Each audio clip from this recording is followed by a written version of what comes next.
જિલ્લામાં મિની વાવાઝોડા જેવી પરિસ્થિતિ સાથે જ કમોસમી વરસાદના કારણે અનેક વૃક્ષો ધરાશાયી થયા છે, તો બીજી તરફ કારખાનાઓના પત્ર પણ ઉડ્યા છે। આ સાથે જ ખેતરમાં મજૂરોના ઝૂંપડાઓ પણ વેરવિખેર થયા છે। સાથે જ કમોસમી વરસાદને કારણે ખેડૂતોના તલ, બાજરી, મગ સહિતના પાકોને નુકસાની થઈ છે। ત્યારે આ વરસાદને કારણે થયેલ નુકસાન બાદ સરકાર નુકસાની અંગે સર્વે કરાવી સહાય ચૂકવે તેવી ખેડૂતો અને ખેડૂત આગેવાનો દ્વારા માંગ ઉઠી છે।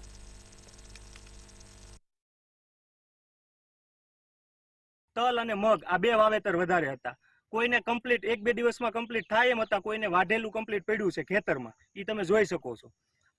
ત્યારબાદ ઝાડવા પણ એટલા એકાબીજાના પડામાં ટ્રાન્સફર થઈને ઉડીને વયા ગયા, પતરા પણ એટલા ઉડીને વયા ગયા, જેથી મજૂર લોકો પણ પરેશાન છે। તો સરકારને એટલી વિનંતી કે જેમ બને એમ જલ્દી આ બધે સર્વે કરી અને ખેડૂતને લાભ થાય એવું કોઈ યોજના આયોજન કરે।